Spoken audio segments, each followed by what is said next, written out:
નમસ્કાર મિત્રો, જય દશામાં સ્વાગત છે ફરી એક વખત આપનું આપણી યુટ્યુબ ચેનલ ભક્તિ કીર્તન સંગ્રહમાં.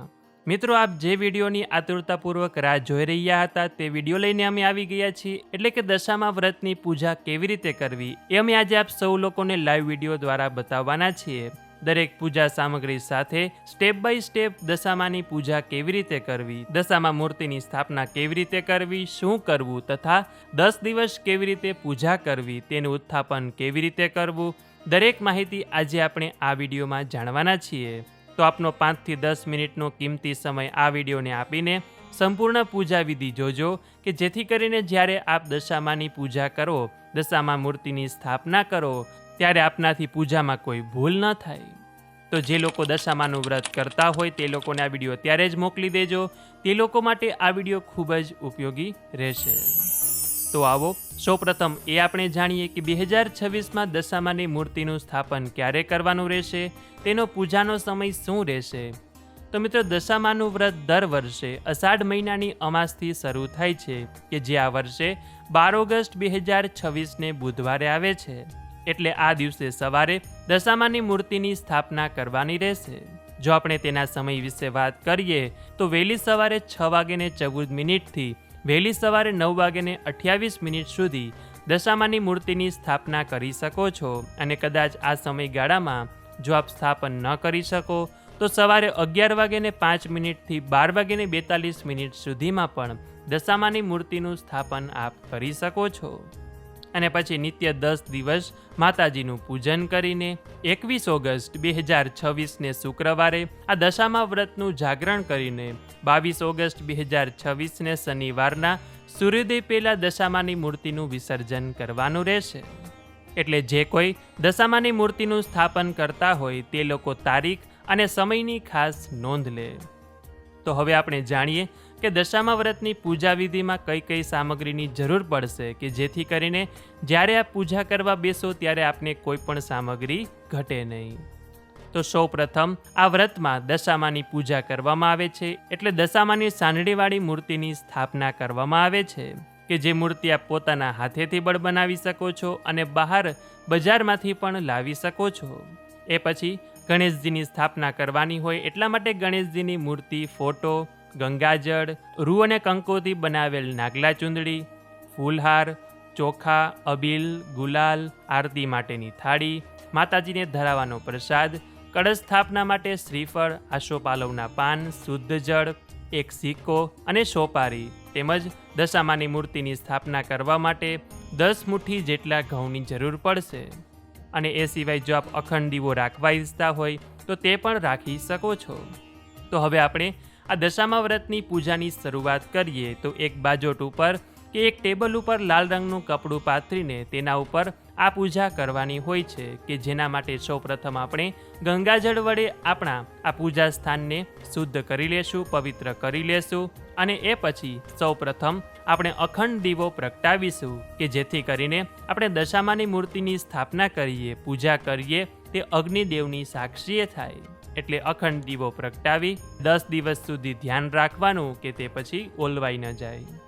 એ પછી સૌપ્રથમ આપણે ગણેશજીની સ્થાપના કરીશું, કે જેના માટે એક નાની ઘઉંની ઢગલી કરી તેના ઉપર ગણેશજીની મૂર્તિની સ્થાપના કરી કંકુ ચાંદલો ચોખા ચોંટાડીને પૂજન કરીશું.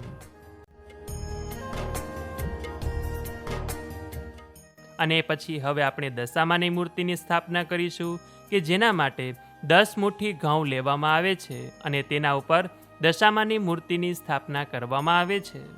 તો આ રીતે 10 મુઠ્ઠી ઘઉં લઈને તેને વ્યવસ્થિત રીતે ગોઠવીને, કે જેથી કરીને તેના ઉપર આપણે દશામાની મૂર્તિની સ્થાપના કરી શકીએ, તે રીતે રાખીને આ રીતે દશામાની મૂર્તિનું સ્થાપન કરવાનું.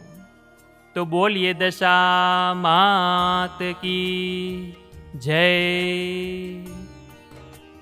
એ પછી આપણે દશામાની મૂર્તિને કંકુ ચાંદલો ચોખા ચોંટાડી, સાનડીને પણ કંકુ ચાંદલો ચોખા ચોંટાડીને તેનું પૂજન કરીશું.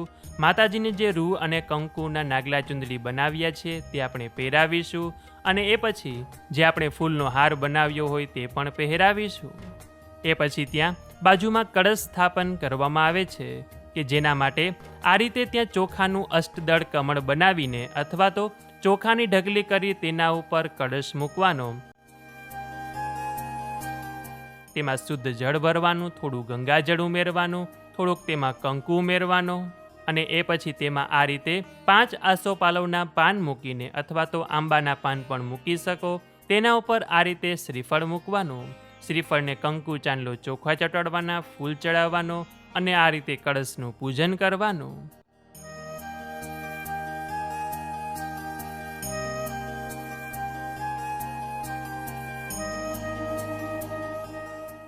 એ પછી હવે આપણે આ દશામાના વ્રતમાં જે મુખ્ય 10 તાતણાવાળો 10 ગાંઠનો દોરો બનાવવાનો હોય તે આપણે બનાવીશું, કે જેના માટે આ રીતે સૂતરનો દોરો લઈને 10 તાતણાવાળો કરવાનો, એટલે કે 10 શેરવાળો આ દોરો આ રીતે બનાવવાનો અને તેમાં થોડા થોડા અંતરે આ રીતે 10 ગાંઠ વાળવાની.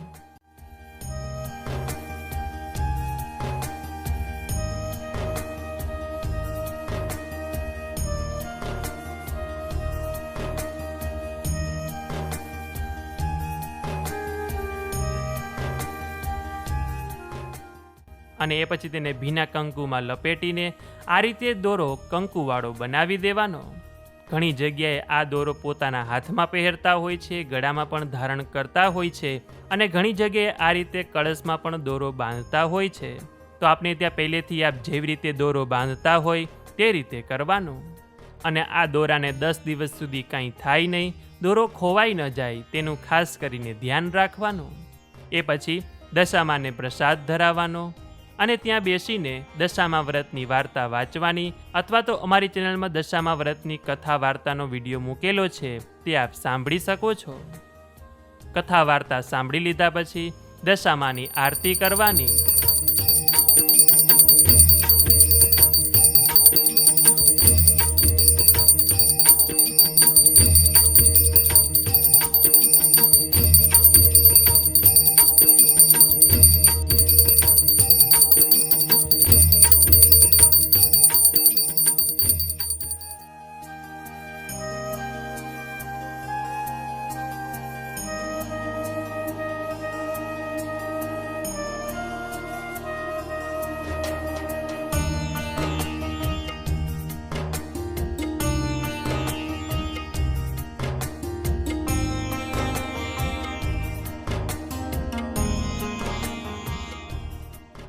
એ પછી ત્યાં બેસીને દશામાનો થાળ કરવાનો અને એ પછી માતાજી સમક્ષ બેસીને આ વ્રતમાં થયેલી ભૂલચૂકની માફી માગવાની અને પ્રાર્થના કરવાની કે હે જગતજનની દશામાં, આપની કૃપાથી મેં આ વ્રત, પૂજા અને ભક્તિ કરવાનો પ્રયત્ન કર્યો છે.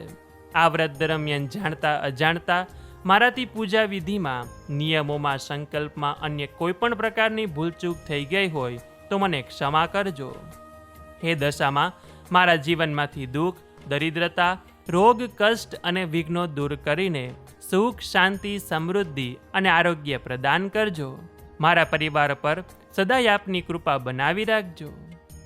આ રીતે દશામા સમક્ષ પ્રાર્થના કરીને નિત્ય દશામાનું પૂજન કરવામાં આવે છે. નિત્ય દશામાનો અલગ અલગ શૃંગાર કરી શકાય છે.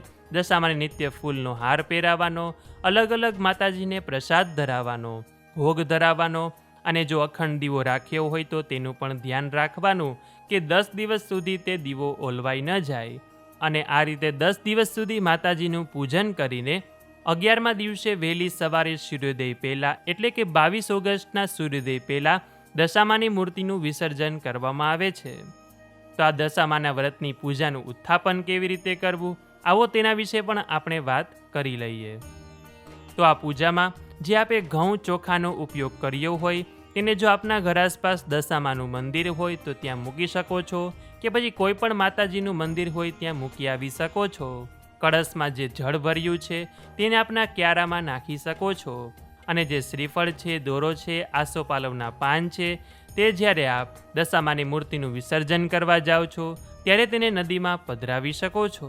જે ગણપતિની મૂર્તિ હોય, રિદ્ધિ સિદ્ધિની સ્થાપના કરી હોય તે મૂર્તિ હોય, સોપારી હોય, તેને ફરી આપના ઘરના મંદિરમાં રાખીને તેનું પૂજન કરી શકો છો. જે પૂજા વિધિમાં બાજોઠ અને લાલ કપડાનો ઉપયોગ કર્યો હોય તેને સાચવીને રાખી દેવાના. બીજી વખત જ્યારે આપ પૂજા વિધિ કરો છો ત્યારે તેને ઉપયોગમાં લઈ શકો છો.